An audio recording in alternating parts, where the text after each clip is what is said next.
How to delete recently viewed pins on Pinterest. Hello guys, this is Atticus and welcome back to another tutorial video. In today's video, I'll teach you guys how you can delete recently viewed pins on Pinterest. So without any further ado, let's dive right into it. The first step is open up your Pinterest.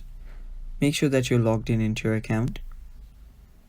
Then after you're on your Pinterest, you can open up whatever you want. So I'll just open up a few pins here. And after you've opened up a few pins, you can then go to your profile on the bottom right corner. Tap on it. And after you're there, tap on your profile icon on the top left. After you do that, there you'll see an option called Home Feed Tuner. Tap on it. And after you tap on it, you'll see the list, or you'll see the pins that you've just viewed. Now this is your history. As you can see, this includes few of the pins that I opened up earlier as well.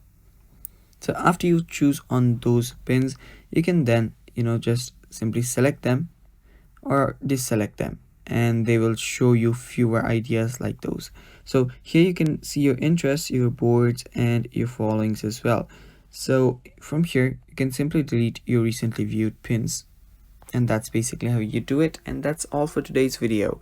Thanks for watching. Stay tuned for more. Bye.